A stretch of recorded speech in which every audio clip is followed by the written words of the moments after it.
Hello guys, it's me, Danny. Today I'm going to talk about Blitz, and I want to talk about his trauma and how his personality has a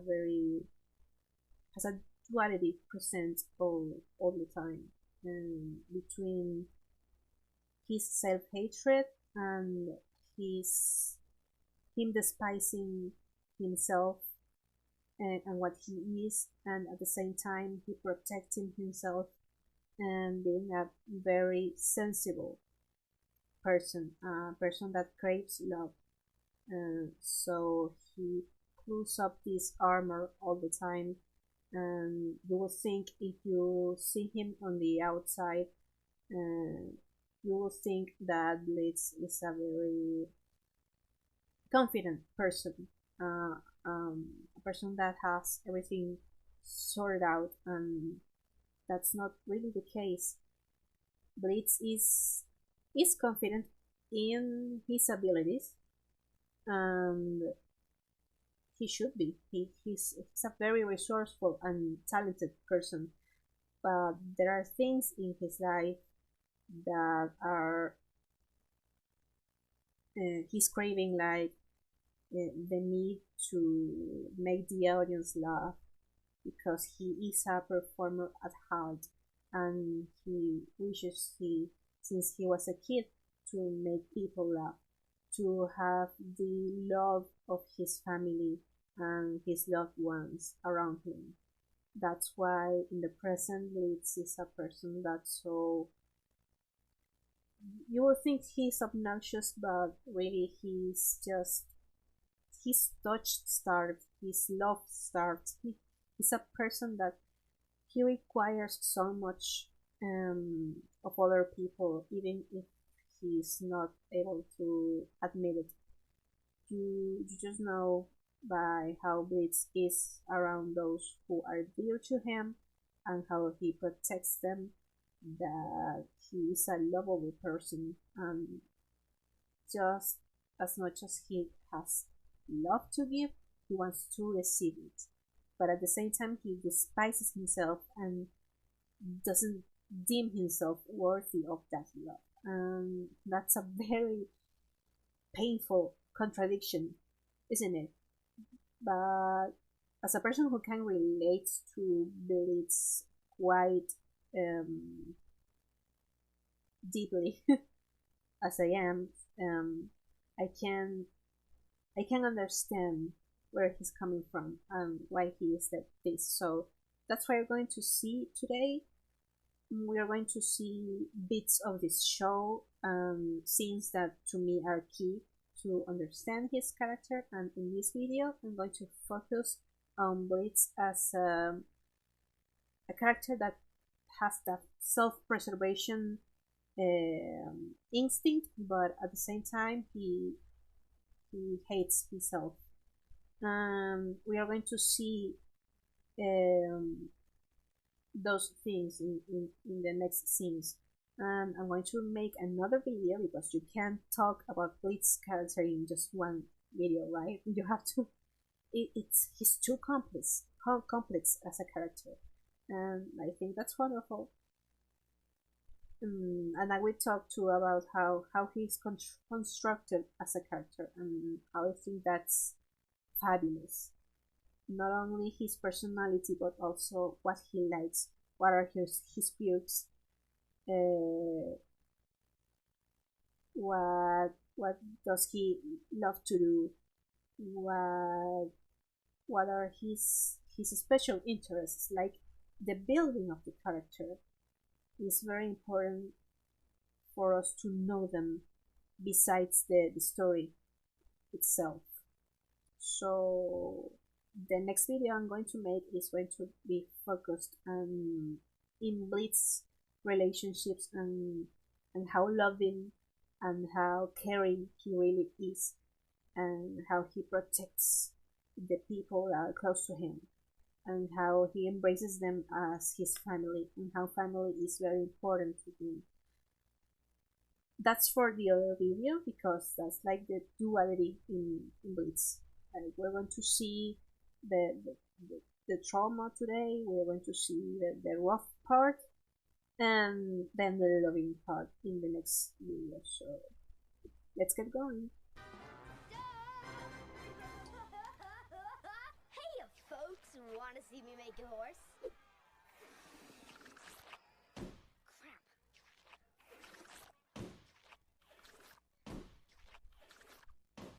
Of course, this part is very painful to watch because he's struggling. But this, I love how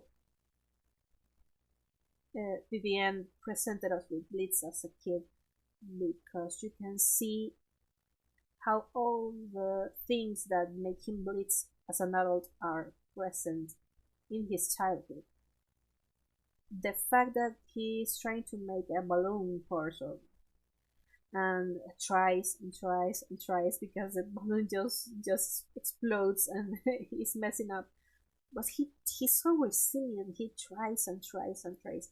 Blitz is a character that doesn't give up, and you think that in the face of such difficulty, he would eventually give up. But he is not that person. He is going to figure it out. He's going to struggle to fight until he gets what he wants or what he set out to do.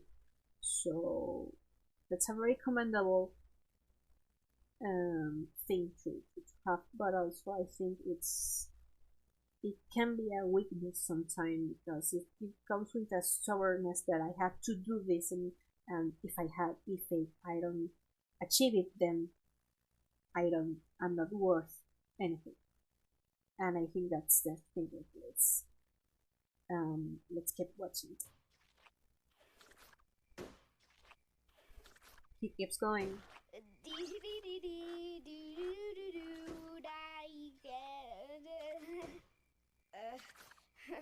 Horns!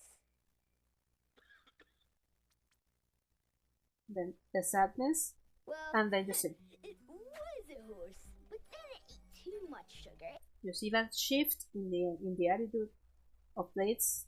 That's basically him, his character. He's like, he struggles, he can't get it right, and then he's just too sad, but he doesn't let the emotion overcome him, and he just is as quick-witted and goes, okay, let's make this work by any means. And as I told you, this is a good thing. It's a survival mechanism almost, because you can give yourself the luxury of, to feel bad, to be let down. No, you have to make things work, because if not, how are you going to survive, right? That can be very useful, but at the same time, it makes you hide your emotions every time they come up. You just brush them on the side and go, okay, we have to fix this right now. And that's one of Blitz's issues. He doesn't face his own emotions and what he's going through, because he's just trying too hard all the time. He doesn't sit and think what he's going through, because one, it's too painful, and two, he doesn't have the time or the energy or the resources to even think about it. Its leg stopped working, so he had to amputate. Now it's a gross worm horse. See? He gets it. Starts being the one who laughs, and he notices that. Okay, Blitzø, that's enough horsing around. Hey everybody, look at this! It's Banana Pudding the Clown Horsey! Now look at the face. Poor Blitz, or Blitzø at that time, but we're calling him Blitz because that's his chosen name right now. So I'm not going to call him Blitzø, but at this moment in time, obviously he was Blitzø. He's just so sad, my poor baby. Viscerally, I don't think he meant any harm. Viscerally is very charismatic naturally. He is he draws the audience to him. That's something Blitz can can can do. I mean, it's not his fault.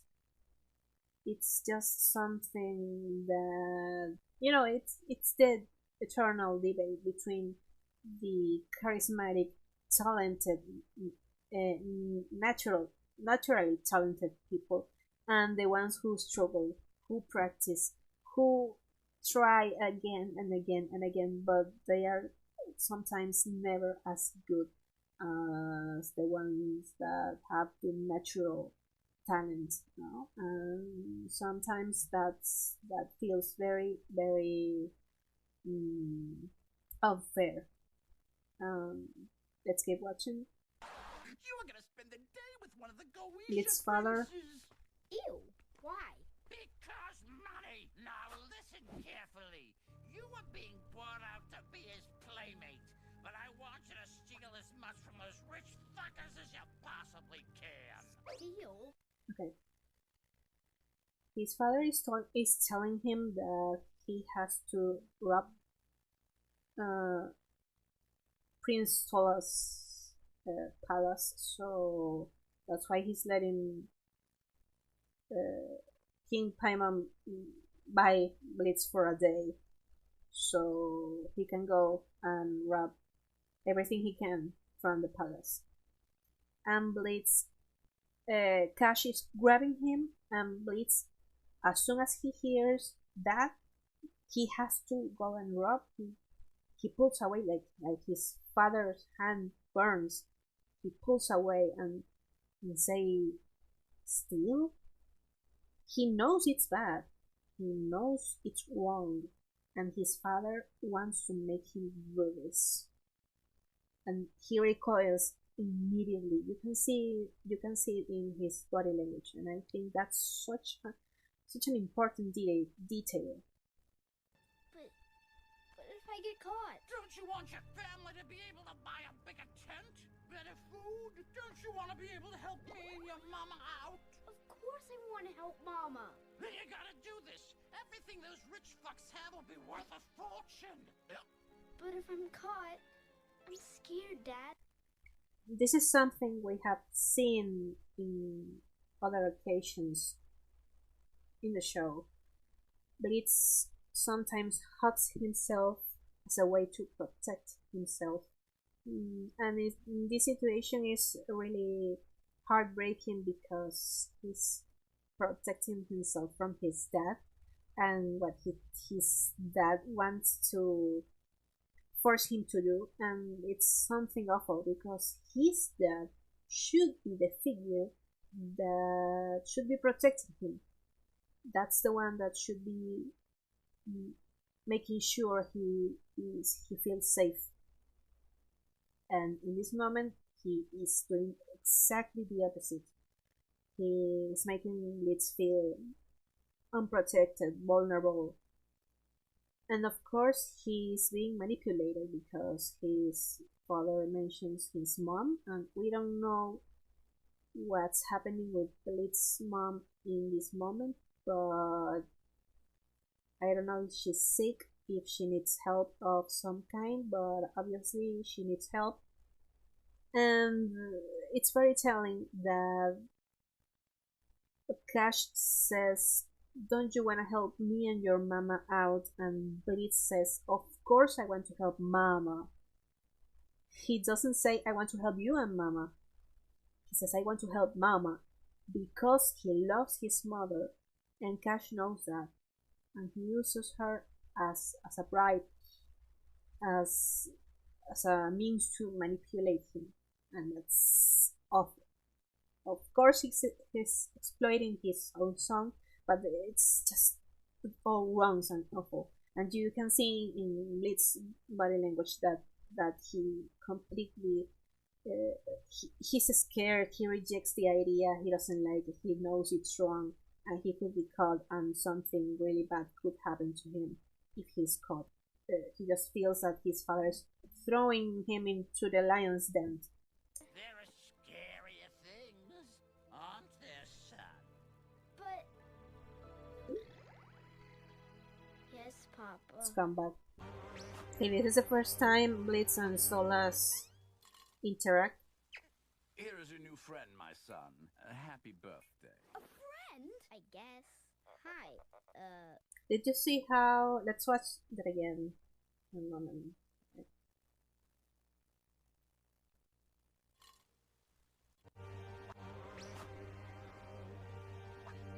Did you see, like, that pull away from his father? It's not the first time we're seeing it, but it's the second time in such a short amount of time that you just know that some really frequent interaction between them. Like, his father is making him do something he doesn't want to, bribes him, manipulates him, and he's just he rejects him. And I'm sure deep down he just wants his father's acceptance and love, but his father clearly just sees him as a tool.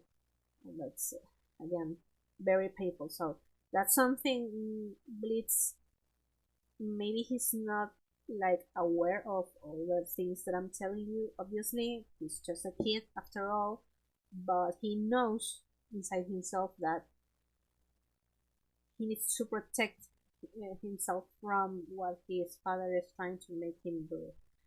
That it's something bad. He rejects him for a reason, and that's very important. He has that instinct to pull away, to protect himself, and it's just a little detail, but it's very important.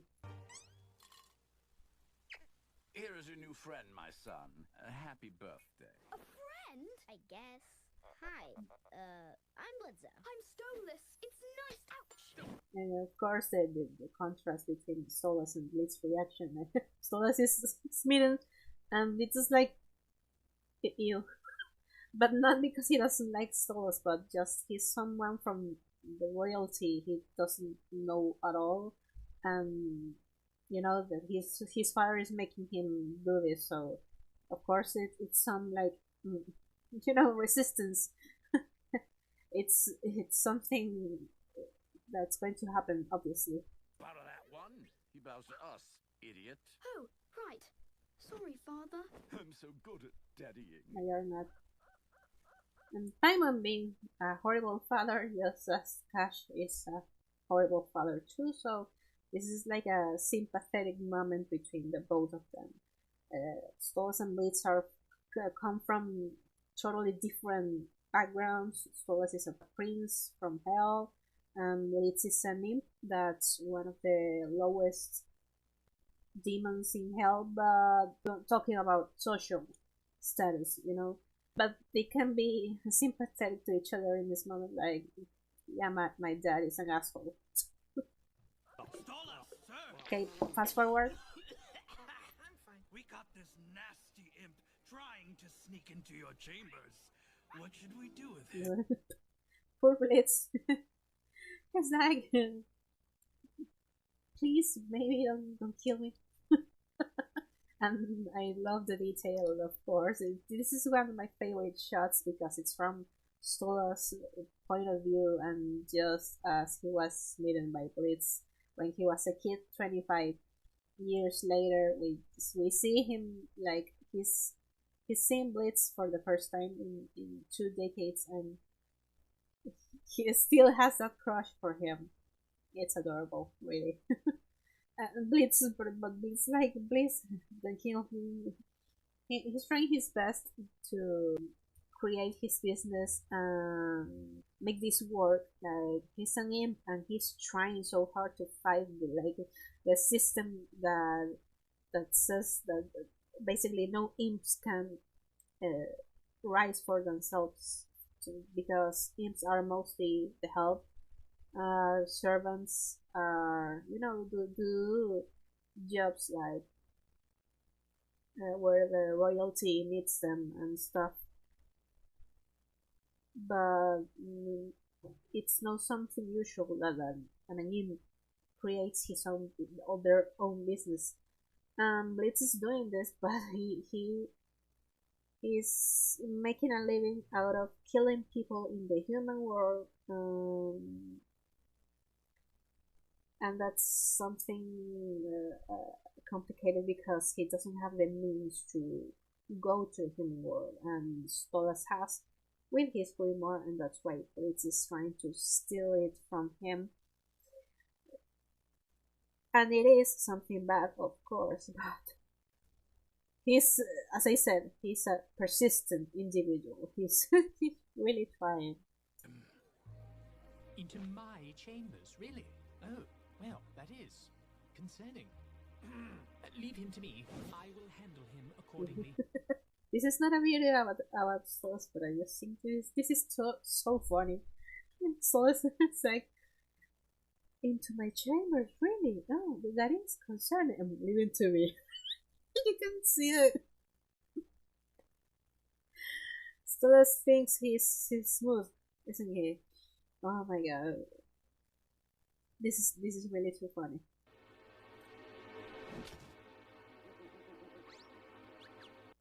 I still don't know if Blitz is right here is like, I think he's doing all of this. I think he's like looking at the situation where he is, who is he confronting, and checking Stolas out. Maybe I don't know. I don't know if that's crossing his mind at this moment, to be honest. But it would be funny if he's like surveilling his surroundings, like and Stolas, and taking him in, like seeing how tall he grew and how he is, but also at the same time taking him out. I don't know.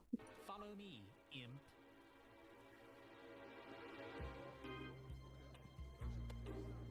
And then again, we see this Blitz hugging himself. He's uncomfortable. He's in, this party of Galatian demons, upper class, and Blitz, of course, feels totally out of place here. Again, it's not an environment safe for him, so he instantly, protects himself. That instinct kicking in. And he's still doing it. And here he's like absorbing his surroundings, like what he can learn of this palace. He already went there when he was a kid, but he's looking at it right now, 25 years later, and what has changed. And here there are Stolas portraits that basically tell us how his life has been as a young prince with his father on the mirror. Nothing changed between his childhood and later. His father is still as absent and uninterested in him as he always was. And then his forced arranged marriage with Stella, and he looks miserable. So just by looking at that, you know that this marriage is not a happy one at all. And of course, the contrast with Stolas being with Octavia, his little daughter that he loves so much, and she brings joy to his life. That's a powerful contrast between the portrait where he is with Stella and this one. Okay, fast forward again when Fisaroli, Robot Fisaroli is Lululand and recognizes Blitz, and now he's going to make fun of Blitz and his lack of ability to perform and make people laugh. That Blitzø, my sensor spot up air. I guess the kitties are still running away from you, huh? The O is silent now. Important detail that Blitz repeatedly says in the show, Dio is silent, Dio is silent. He's not Blitzø anymore, he's Blitz because he wants to leave his past behind him. You can see that as him running away from his past, but I believe that he wants to escape from his past. That much is evident, but he also wants to like be an improved version of himself. He discovered, I don't know exactly how, but I'm expecting for Viv to show us that how he discovered he's good at killing people and being a killer. He's good at it. It's not necessarily his calling, because I still think that performing is his true calling. But if he is not successful at that, he has to find something that he excels at, and this is it. He is very good at doing this kind of job. He's making that very clear. Just like your audience always was when you told your lazy jokes here. Bitch, I make more money killing people than you do being a cheap-ass robo ripoff of an overrated sellout jester! That scene hits different, doesn't it? Like, you see Lululand, and it's like, oh wow, Blitz has a past of, he was a circus clown, and he performed at Lululand, and he couldn't make people laugh, and he sucked at it. It's kind of a situation where you're learning about a bit from his past, but after just to watch the circus episode is very hard, because you see him struggling as a child, and Fizzaroli knows this. He has seen his struggle all of those years as a clown, so it's like painful that now, even that if that's a robot version of him, he's making fun of Blitz because of that, like pouring salt in the wound. Someone salty. Real or not, though, people love me. Does anybody love you? And this is the core of Blitz's character. I kind of knew this line was important when I watched Lululand for the first time, but after everything that you see in the next episodes, you truly start to grasp the importance of those words, because that's what Blitz longs for the most, to be loved. So Robofist comes and say that, does anybody love you, Blitzø? I mean, he comes and brushes aside completely the fact that Blitz just told him that the O is silent. He doesn't care, and he asks him if someone loves him, knowing the answer, because as far as we know, Fizzaroli has an understanding of Blitz and how his life has been, so he knows for sure that Blitz doesn't have that love in his life.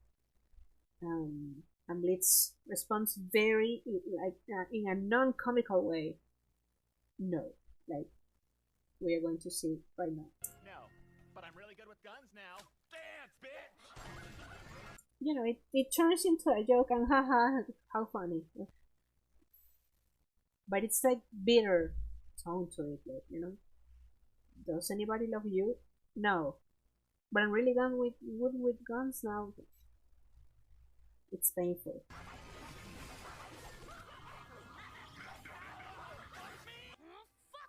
Mhm. Why can't you stay out of my face for like 5 minutes?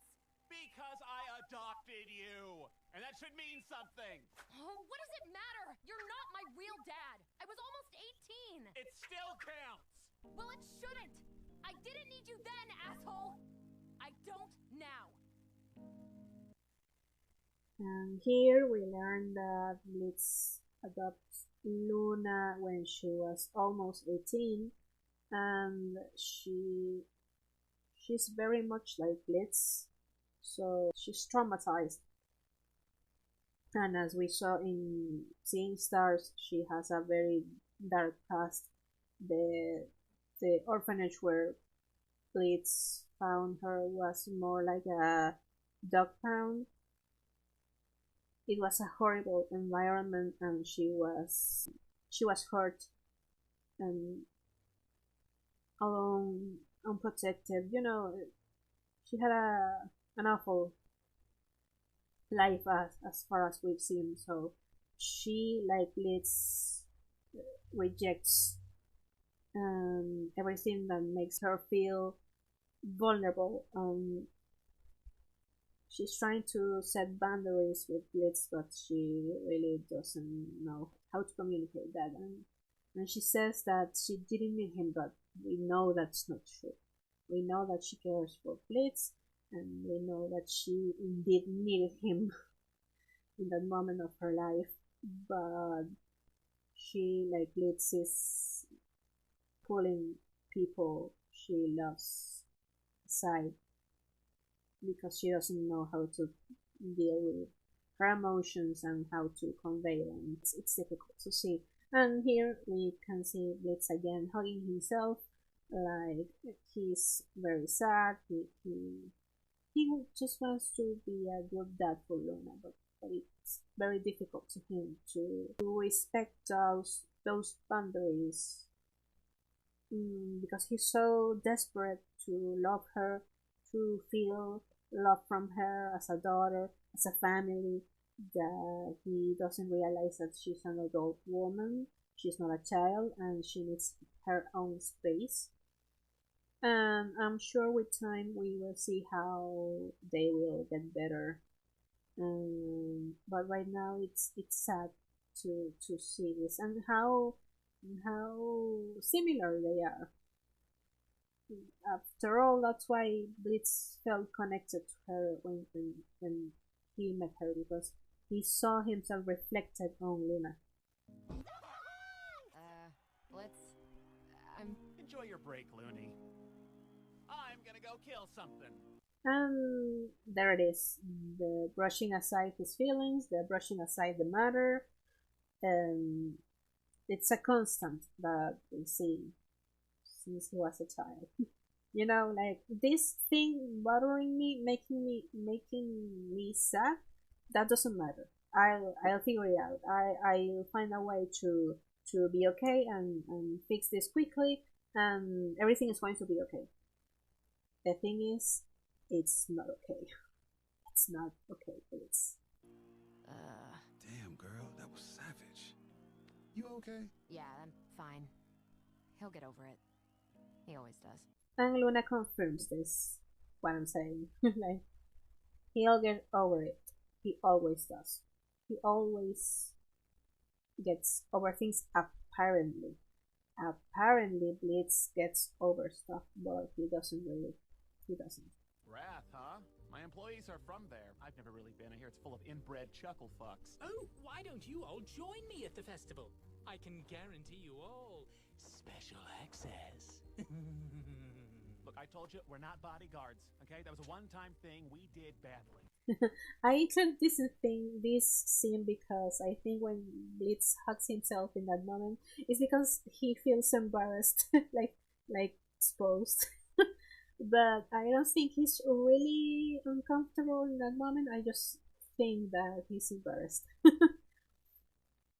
And maybe because he remembered what happened at the land, and you know, maybe it's that kind of stuff. Because I'm analyzing Blitz and mostly his body language, because I think that's something that the show nails perfectly. So I want to talk about that, and that little detail of him bracing himself in this occasion. It's not. I don't see it as a to protect himself from something dangerous or something that's hurting him, necessarily, because he feels at ease here with Solos, and we see a whole dynamic that I will talk about that in the next video. But it's a thing that the intimacy between them is developing, and they have their routine and their stuff, and I just think that he was embarrassed in that moment. I'm simply offering a work-free day of fun. The guy, Blitz, come on. You know, the Striker. two of us are superior than most of our kind. And you were so above sucking on a disgusting, rich, pompous Goetia. Only Instantly make him step back because he's starting to mess up with his head. You know, Striker plays in a very clever way here. He doesn't attack Blitz physically or tries to threat him, but he starts to mess up with his head. And in the beginning it affects Blitz because he's pushing some buttons here. He starts talking about how he's being treated like a plaything by Solos, how he is struggling against a system that is rigged against him, and all those things that you can't really deny. So he's not entirely wrong, but it's not right either, because he and Solos have a complicated relationship that is not only the transactional fucking that Blitz wants to to make it weak. And that's something that Striker thinks he's so clever that because he knows Blitz and he will fall for this, so he's messing with his head, but Blitz doesn't fall for it because he's what? A loyal person.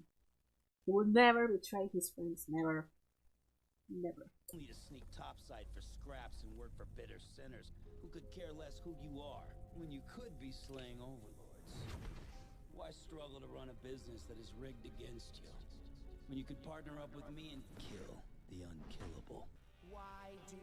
Okay, now we are entering deep waters here, because this is the episode Truth Seekers, where we start to see what's inside his mind and his subconsciousness. So I love this episode so much.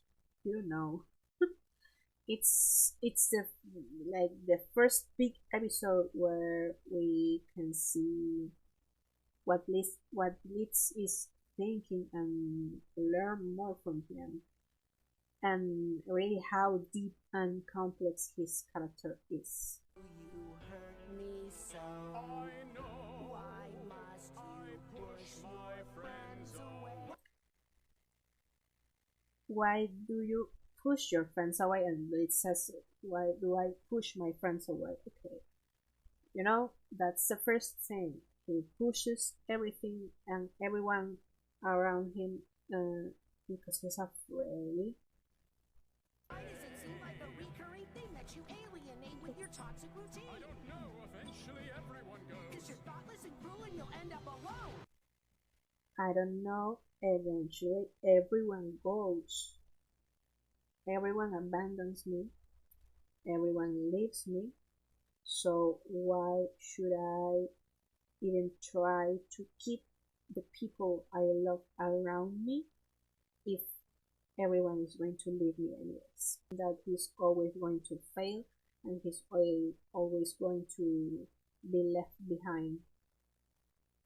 And that's the pain that is inside of him. And you can see it in this one shot.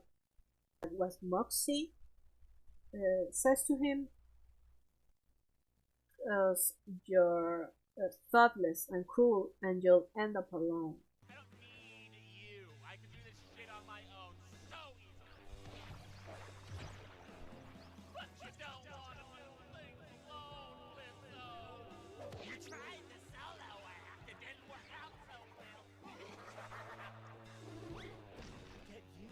shove away anyone who gets too close until they resent you for being a selfish, shitty shit. You know, these are Blitz ghosts, like the person, the people from his past. Verosica, Fisaroli, and well, Striker, that's not a person from his past. He just recently appeared in his life, but I think that he's someone that pulls a string in him to in his insecurities. But mostly, I want to focus on Fisaroli and in Rosica, as we can see here. No, I mean, you don't want to do things alone, right? So, you know, I don't know if the purpose of this scene was that Blitz voice, I mean, Brandon Rogers, the voice actor of Blitz, played like Striker and Fisaroli and Verosica, or if they did this because the voice actors weren't there in the moment or couldn't do this. I don't think so, but it you know, it's perfect because it fits with all the themes here, because it's not Strider or Verosica or Fisaroli really who are telling him this stuff. It's himself. It's the voices in his head that tell him constantly, you are not worth it, you don't want to do things alone, you want to solo act and didn't work out so well, and you show away everyone who gets closer to you. It's himself telling this stuff.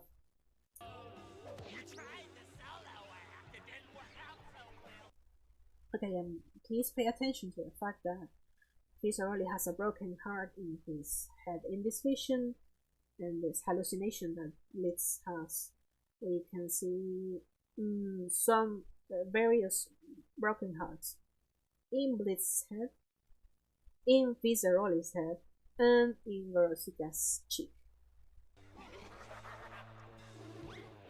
Yet you still shove away anyone who gets too close until they resent you for being a selfish, shitty shit.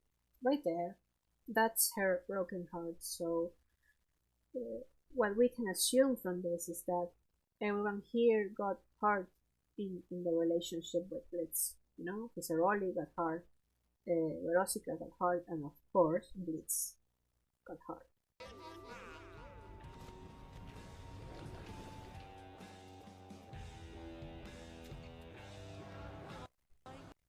You see that he also has his broken heart in his forehead. I think that's such a brilliant thing to do.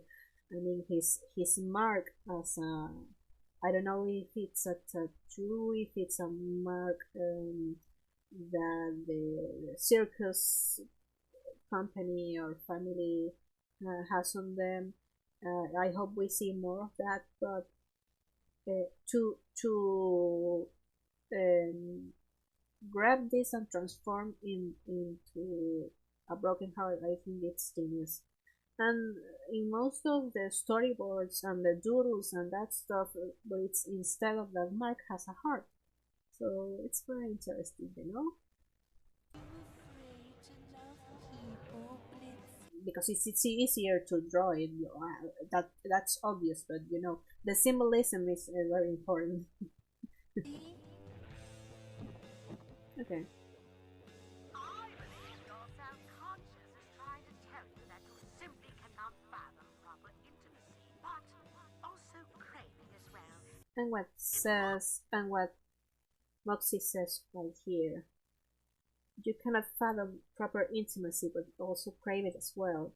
Solace appears right here. You know, there is all the dirty stuff from these pets, the voices, the filthy stuff, and then he turns around and Solace is in this bright throne, you know, with these stairs, and he almost looks angelical. like he is his saving grace. And I know this scene has many interpretations. There is a lot of symbolism right here. What I think is that Blitz, of course, there is that obvious thing that Stolas and Blitz belong to different um, social, classes, and that puts Stolas above Blitz. There is a imbalance, a power imbalance, and that makes Blitz look at Stolas as unreachable, unapproachable. Literally, he's out of his league. And I think in part is that, and in part is the fact that he is developing romantic feelings for Stolas, and he sees him as this perfect being who wants to be with him, who enjoys being with him. But as he approaches, he crawls to Stolas, and the chains appear. Like these feelings are,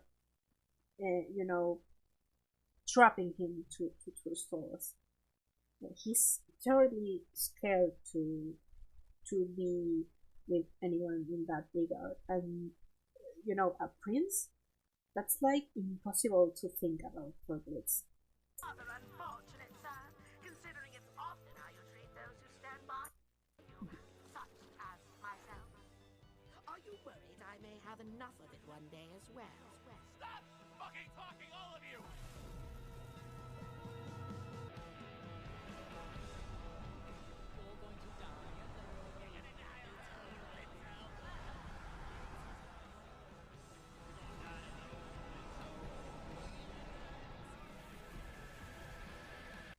I mean, this scene is wonderful. Do I need to?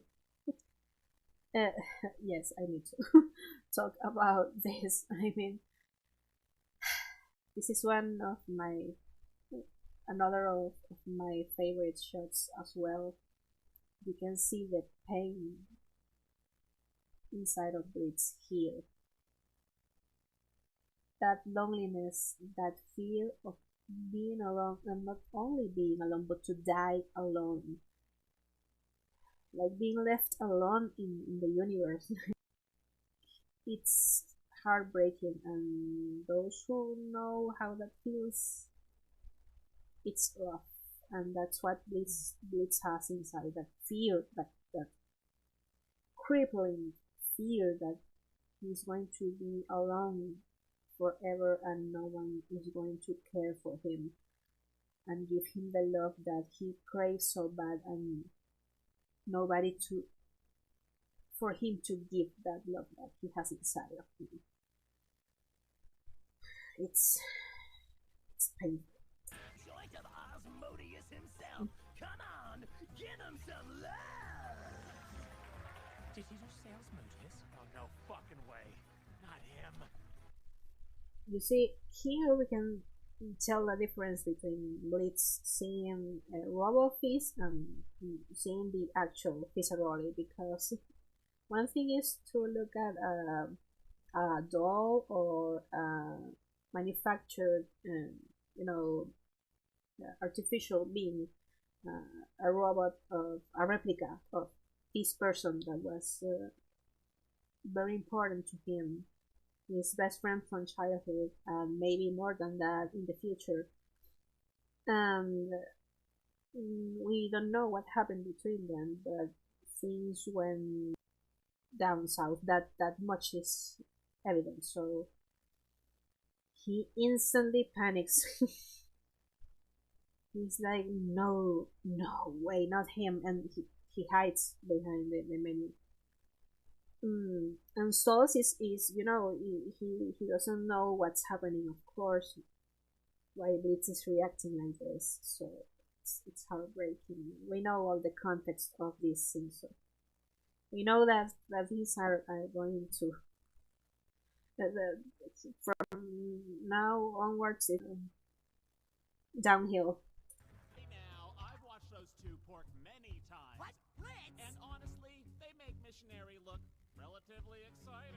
You know, this is the. I'm going to talk about this in the next video, but this is where we can see how Blitz defends the people that are dear to him, and you can see it in the contrast of how he was hiding behind the menu when Pizzaroli appeared. But as soon as Pizzaroli and Asmodeus are bullying Moxie and telling him that he can satisfy his wife, and Blitz needs to, has the need to come out and say something about that and defend his friends. Sadly, that wasn't the moment. He was stalking them for starters, and he's with stores, and he brought attention to himself, and that's what he didn't want from the start. And the disaster begins. That Blitzø took your show in your face? Hey everybody, this guy's a total disgrace. Some nerve you got to comment on a relationship. Last I checked, your love life is a pile of shit. You have thought about these lines? The resentment that comes from Pizzaroli when he says, "Some nerve you got to comment on a relationship." Why would he say that?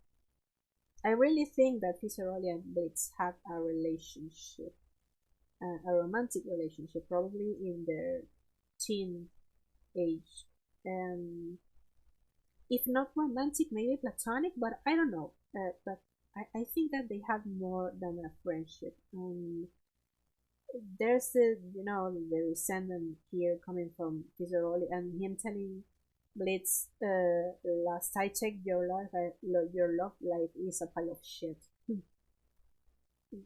And here comes Verosica to put the the one who puts the nail in the coffin is Asmodeus, without a doubt. But Verosica here keeps pushing.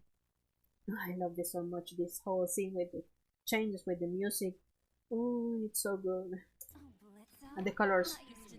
Oh, Verosica, you're here. A stroke on my plate. Yeah, but when it was my turn, he did no reciprocating. A selfish imp in the sheets, and just as bad in the streets. A reckless, heartbreaking freak. Okay, here you see Blitz, how he shifts from anger to, obviously something happened between him and Verosica when they broke up, and Verosica is telling us that Blitz didn't satisfy her the same way she did for him, and that's really awful. We don't know why, but Blitz definitely feels guilty about this, about the way he treated Verosica. Maybe I'm not saying that Verosica was innocent and Blitz did all the harm. I'm not saying that, but definitely we can tell that Blitz, at least with Verosica, he feels he did something wrong. And maybe he was neglectful. Maybe he was too selfish. Maybe he was in a headspace where he was feeling cynical and egoistic, and he didn't have like the energy and disposition to be a partner to Verosica. And I think Verosica was in love with him, so that's what broke her heart, I think. So yeah. Who's that at your table? Is your dating prince? Stones, is that you? Are you sleeping with an imp? My dark lord, how the mighty do fall. You used to have a smoking wife, a kid, you had it all. I hope you didn't give it up so you and him could get it up. You sold your life for a thrust. Okay. So, as I said, Asmodeus is the one who puts the nail in the coffin, and brings up the fact that Stolas, who is a prince of hell, is basically, you know, losing all his life, his wife, his daughter, to sleep with an imp, and that's not really, it's much more complex than that. You know, that's reducing the situation to something so simplistic, and that's not it at all. But to outsiders, that's what they are seeing, right? They are seeing a prince who is throwing his life out of the window because he wants to sleep with him. That's what they're seeing, and of course that makes Blitz feel small. That makes him feel worthless because he's basically ruining a marriage and a family, and that's not the case because we now know that Stella is an abusive person, that Stolas was miserable in the marriage, and he was, you know, most than a decade he was really miserable in the marriage, and Octavia was the only thing that kept him going. And of course, Blitz, I don't know if he's aware of this, I don't know, but he feels ashamed, he feels guilty, and now he feels rejected because when all these things are brought up, Stolas hides from Blitz, you know, in behind the menu. But it's not because Stolas is embarrassed of Blitz, it's because he's embarrassed of himself. Now we know Stolas is, you know, struggling with depression, struggling with his self-image, maybe because Stella all the time is saying all these really cruel things to him about how bad he is in bed, about his physique, about, you know, so many things that make Stolas to be insecure, and he's being outed in public. That's something awful, and he doesn't know where to hide, literally, but he's not ashamed of this. But of course, from Blitz's point of view, he's been rejected by Stolas, and you know, that's terrible. That's terrible.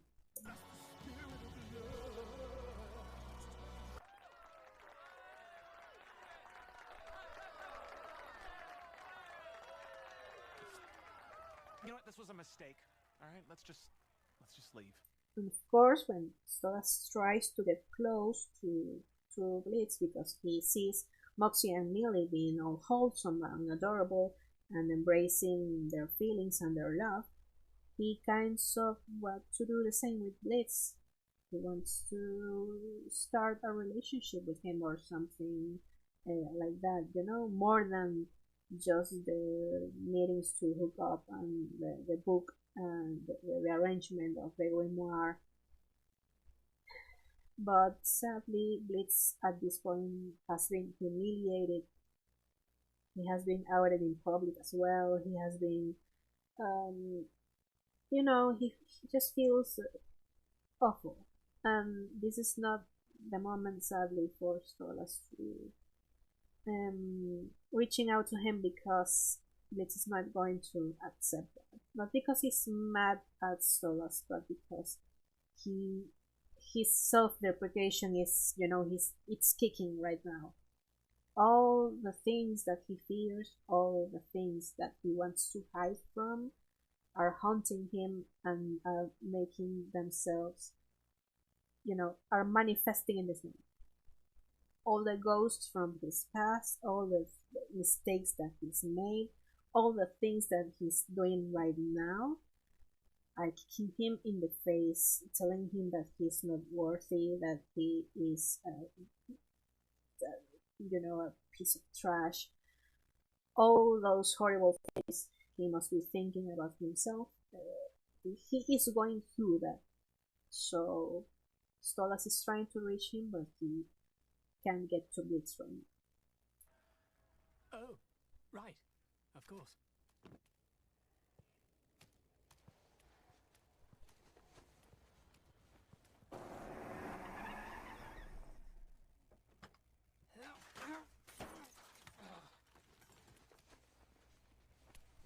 thank you for inviting me out tonight.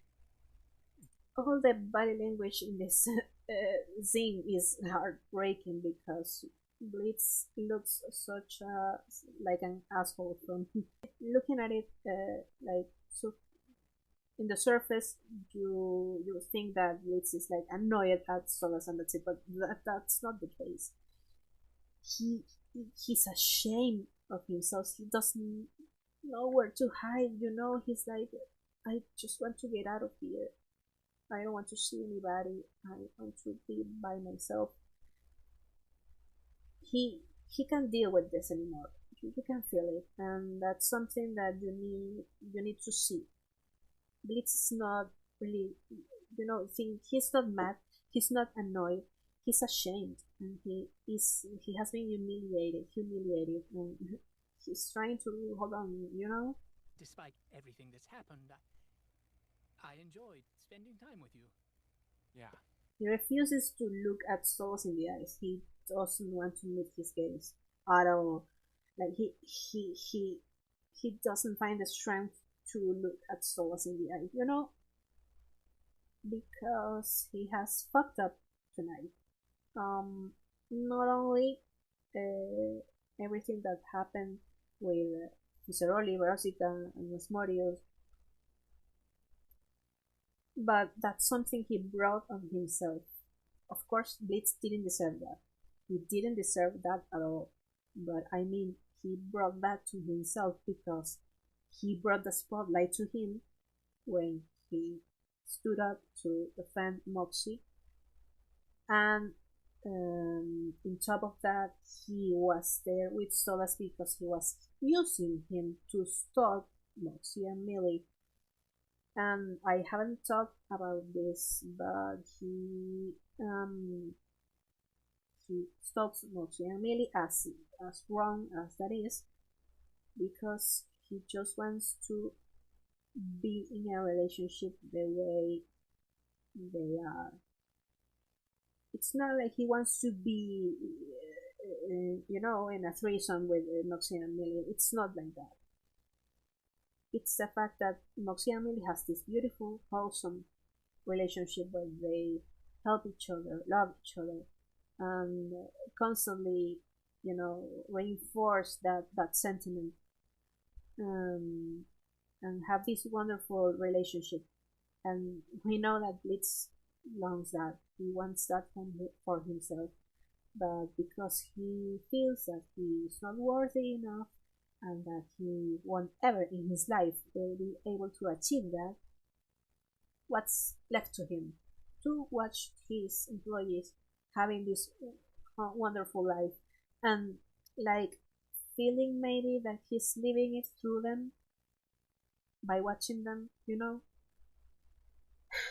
It's so sad. It's terribly sad. I have some more wine in the house. Octavia's with her mother this weekend, so we could. I'm not fucking you tonight, okay? I'm really not in the mood, Stolas. Stolas is trying really hard to, to say, Blitz, you can come into the house. And we know that Stolas wants to spend time with Blitz, but in this moment, Blitz feels like the only thing that Stolas wants from him is sex. And Blitz is not up for that in this moment. He mentally and emotionally is not available at all, and he's holding his tears back. We can hear it in his voice, and we see a little tear escaping in the moment, and he's starting to covering up his face, like he's trying so hard to not let the tears go.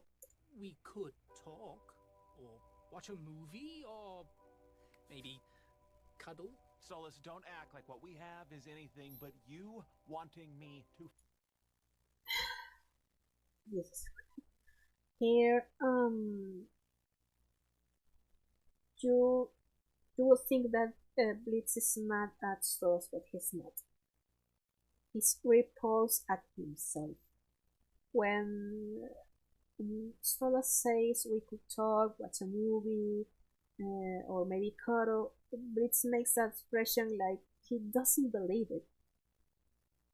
He doesn't believe it. And he's like, he's pushing away Stolas because not because he's rejecting him, but precisely because Stolas is presenting him with something that he longs for, he craves for. That's a relationship, something more romantic, something more deep between them. And Blitz thinks that that's not possible, and that Stolas doesn't feel that way about him. And it's like literally like, don't play with my heart like that. Don't say that. Don't come here and say that we are going to cuddle and we're going to watch movies like we are a couple, like we are boyfriends, because we're not. But it's not because he doesn't want to, it's precisely because he wants to. But he doesn't think it's possible, and he doesn't think Stolas is serious about this in the way that Stolas is in love with him. But Blitz doesn't know that. Blitz doesn't know that.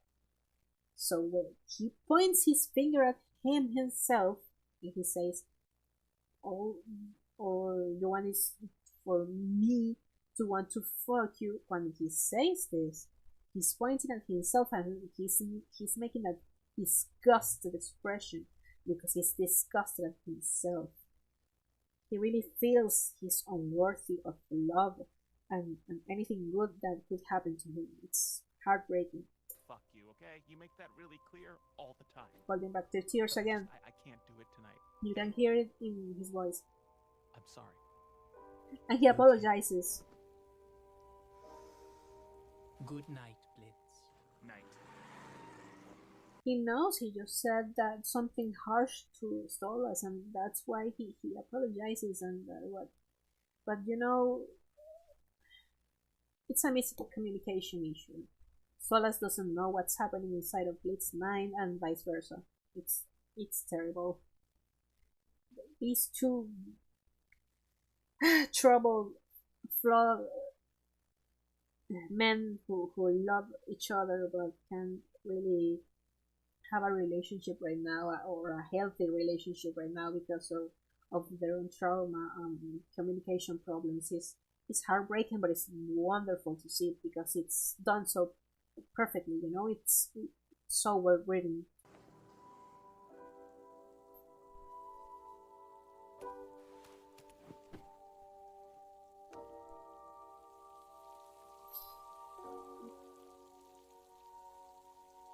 Poor Stolas, poor Blitz. Of course, this detail is to me one of the most important stuff about this whole show, because as I said previously, these are the things that make a character a character, you know, the things that they like, what they do, their quirks, etc. And in this moment we can see for the first time how Blitz's apartment looks, and all these pictures that are hanging in his walls. In every single one of them where he appears, he scratches it. He scratches himself from these pictures. What does this tell you? Doesn't this tell you like something like everyone would be better off without me?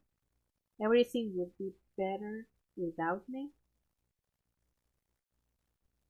I love these people so much, and they're so wonderful, but I wish I wouldn't exist, because everything I touch and everything that surrounds me, I stain it.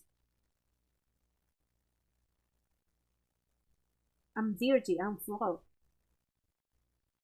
I ruin everything I do. I ruin everything I touch. Like a plague, like a disease. Those are the voices that you hear when you have this kind of self-hatred, self-deprecation, those insecurities, and In contrast, you are such a loving person, because Blitz is a loving person. He has so much love to give, and he wants to receive so much love as well, but he doesn't think he is worth it.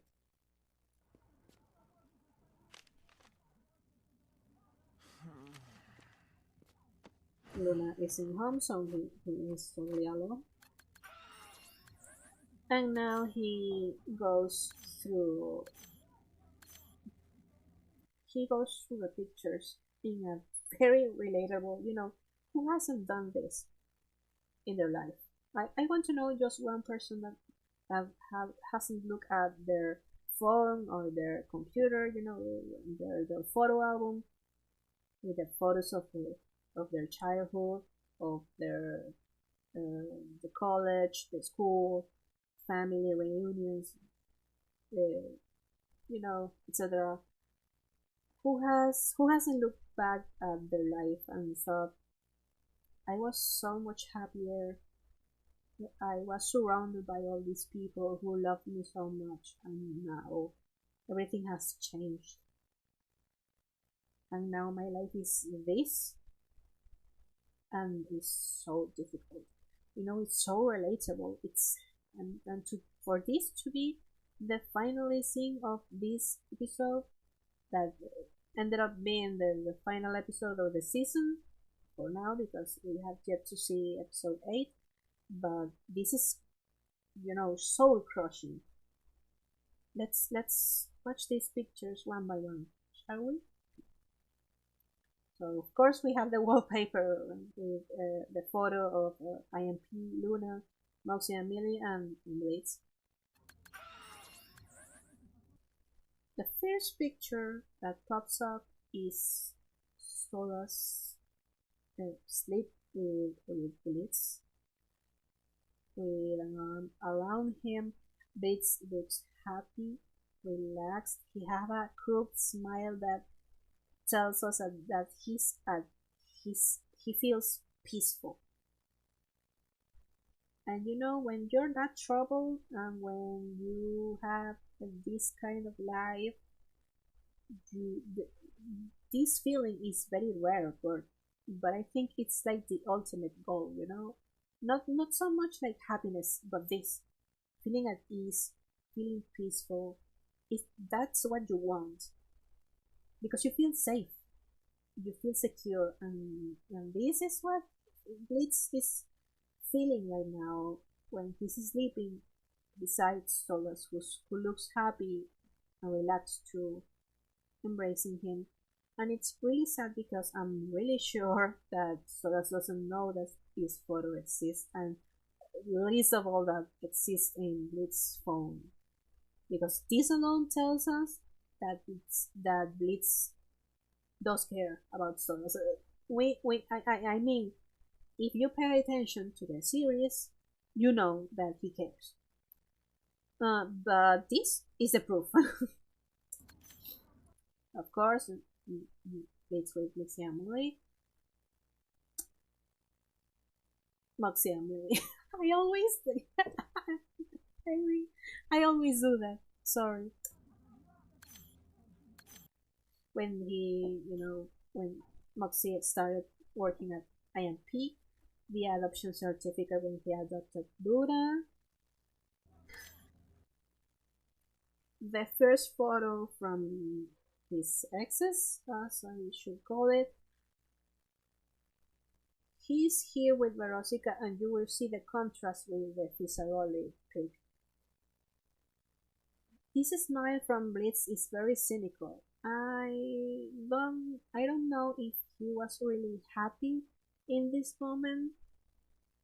I wouldn't know if I call it happiness, but I feel it's like a very, at least it tells me that it's a very cynical phase in his life, that he's like, with this pop star, and he's working as her bodyguard. It's like when you break up with a boyfriend or a girlfriend that you love very much, and now you want to like rub in their face, like Yeah, look how successful and happy I am without you, and that's not really the truth. I think this is my interpretation of just by looking at this pic and what the language tells me. You know, the body language tells me, and like I mean that this isn't Blitz smiling like when he smiles with being with Moxie and Millie. That those smiles are sincere. This doesn't look very sincere. It's more cynical than anything. You know, I'm not saying he didn't care about Veronica because he did. If he didn't care, he wouldn't have that photo on his phone, and he wouldn't feel guilty, as I said previously. And besides from the photos in his walls, the fact that he keeps all these photos in his phones is it's very telling.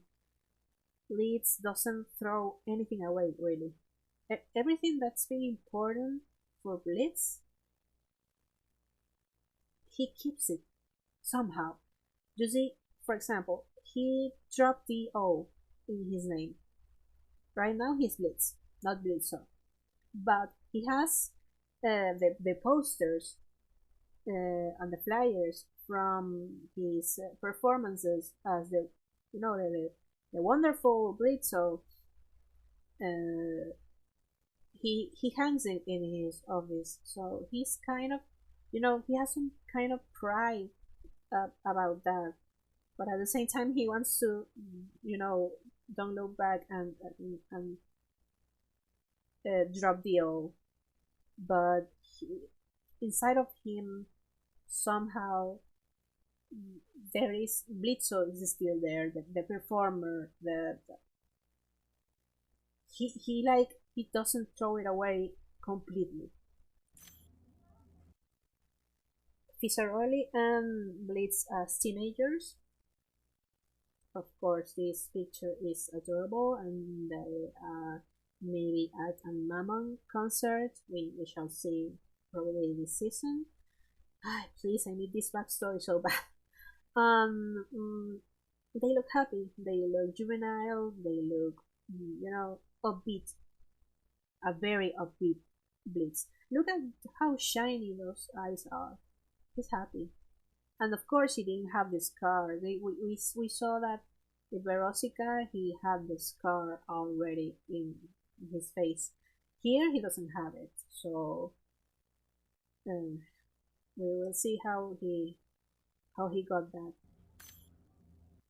Of course, Blitz and Fizz as kids, adorable, telling us by this alone that they were friends for many, many, many years, and they were really important in each other's life. Of course, the pictures that it's like that triggers him, that makes him break. It's the picture of himself, Barbie Wire, and his twin sister, and his mom, and that alone, that's what makes him break, because you know how that feels. The people you have loved so much. We don't know what happened to Blitz's mom, but we know that Barbie Wire is in rehab because Veronica mentioned it in episode 3, so that alone is devastating.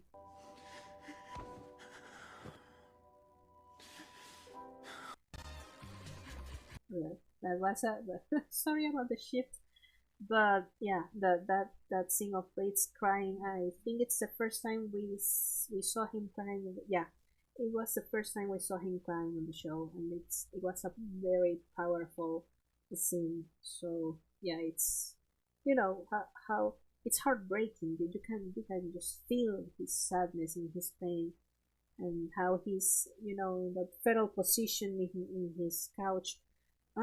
It's so painful. And in Seeing Stars, I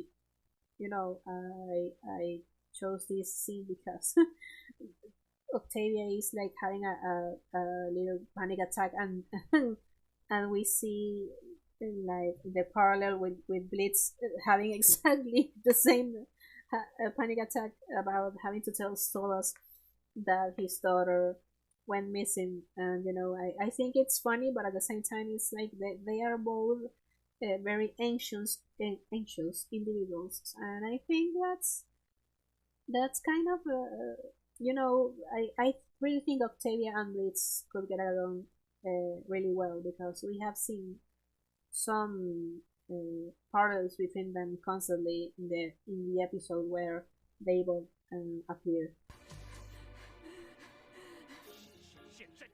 You see, she's having this panic attack, and then he's rocking back and forth. That poor thing. What the fuck am I supposed to tell Stolas? Well, he seems to like you, sir. Maybe he would understand. Okay, my dick is good, but it is not that good, Moxie. Oh, And that scene, of course, it's very funny. That line is very funny in itself, but it makes me thinking about the fact that Blitz thinks that Stolas only sees him as a plaything and that only wants to have sex with him. So it's very sad that Blitz thinks that only his dick is means something to Stolas, when Stolas loves all of Blitz. shit, oh shit, oh shit, oh shit. I can't do this. No, not again. I haven't performed since... Blitz, if your performance on stage is half as good as it is in bed, you'll leave them breathless. Dana, do we... I can't concentrate, sorry. When Blitz had started that panic attack because he has to go out on a sitcom and perform, and he immediately starts to say, no, not again, I can't do this, I haven't performed since. We don't know what he meant by that, but we can have an idea. Probably he meant back at the circus, probably by himself, because we know Blitz went solo, as Fizzaroli said in the hallucination, and everything went bad. And of course it has to be something related to Fizzaroli and what went down between them, and yeah. So you could see the anxiousness is starting to grow and grow, and Solas did a very good job of cheering him up. Yeah, like if your performance on stage is as good as it is in bed, you live in breathless. And that's a very hot line. Very, but it is also very wholesome, like he's doing the right thing by telling Blitz that he does something he's very good at it, and he will be very good at performing on stage. So that right there is it has a cuteness to it too. Now hurry up and wow them so we can get back to finding Via. Break a leg, darling! Blitz reaches out to Solas. Maybe, he felt safe around Solas, and Solas in that moment is where he feels safe and he feels supported. And now he's facing one of his fears. Action! With his stage fright. Well, if it isn't our neighbor Ronnie. You feel that earthquake earlier? No, poor thing. Say something. Oh, yeah. That was just my wife rolling out of bed. Look at the face he makes when he thinks he genuinely is making people laugh. How happy he is. He is a performer at heart. He wants to make people laugh. He wants to entertain people. Yes, he's good at killing people, and probably that's his coping mechanism. And a way he has to, take that take all those emotions out in a not a very healthy way to do it. But okay. But look at how happy he is when he thinks he's making people laugh. It's heartbreaking because then we know that it's not true because they are just laughing at you, you know. But I love it so much. Oh my God, look at this. Yeah, and then that bitch hit her head on the way down and shattered her skull. There's blood everywhere. Peter pants. And you know, something I love about this is that Blitz has a very twisted sense of humor, but Stolas has it too, and he just finds him so hilarious, and it was the same back then when they were kids. Blitz was saying that the horse he made didn't have legs because it had to amputate it. They have to amputate it because he eat too much sugar. That's very, twisted. But Stolas found it funny, and now he's talking about this woman, with blood everywhere and falling, and Stolas finds that just hilarious, and it's so funny and so cute.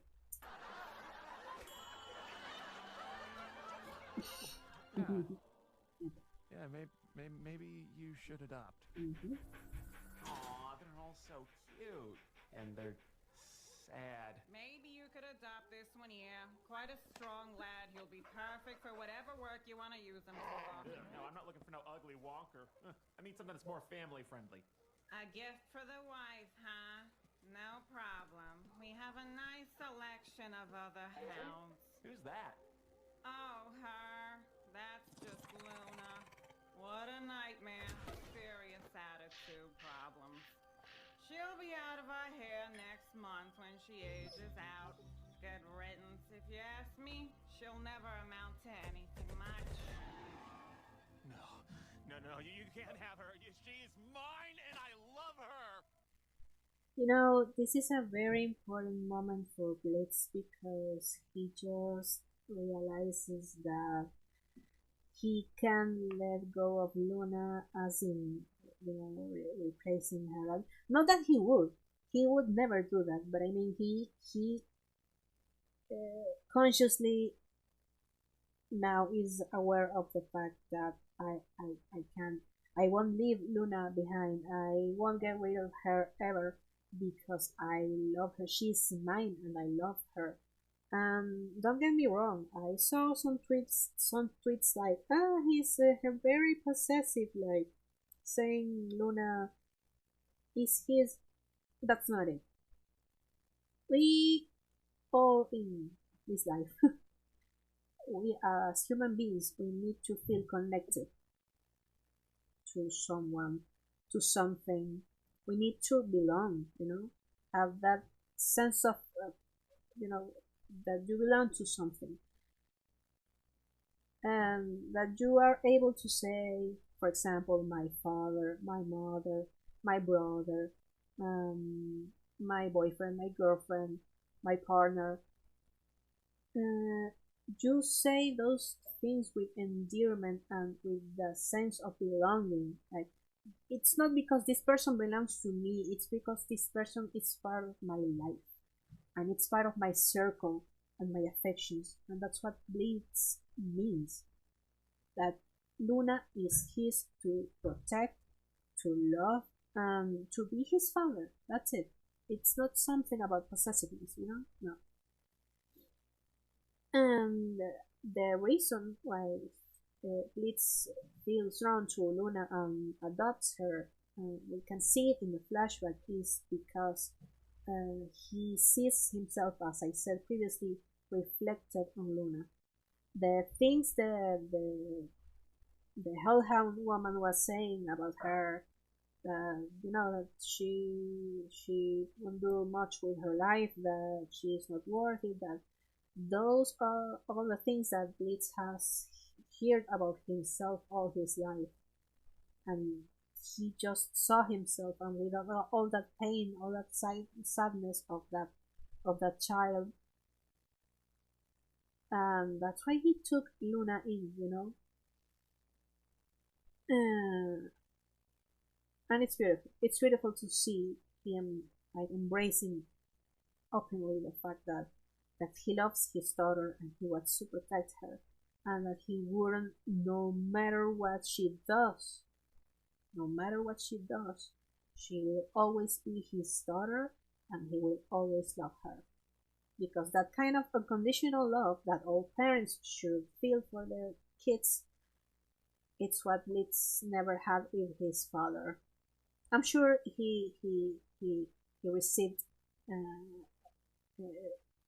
love from his mom, because there is a reason he saw such a mama's killed, We haven't seen yet the interactions between him and his mom, but I'm sure the Blitz mom is going to be a very beautiful character. But as far as we know, his dad didn't have that kind of concerns about him. He didn't care about his son at all. Mr. Ronnie, you gotta let me have The panic attack. Don't you touch her, you little anal fissure! Oh, you think this is funny, assholes? She's not fit to be a mother! I saw her doing lines of coke in her dressing room! Now, Ronnie, I think maybe you should... Ow! You can't have my baby, bitch! I'll never get rid of her! You see, and that's why I'm telling you. You can have my baby, bitch. I'll never get rid of her. Of course, it's haunting him the fact that he, at the beginning of the episode, he said to Luna that he was going to replace her not as his daughter, but as his, as the receptionist in IMP. But we know what it means for a person who has abandonment issues to be told, "I'm going to replace you." That's triggering, because maybe they're not talking as you as a person, but I'm going to replace you, I don't know, in this job or something. But same, it's something very painful to hear, and of course it's going to trigger those negative thoughts. Blitz, I think, in this scene is aware of that.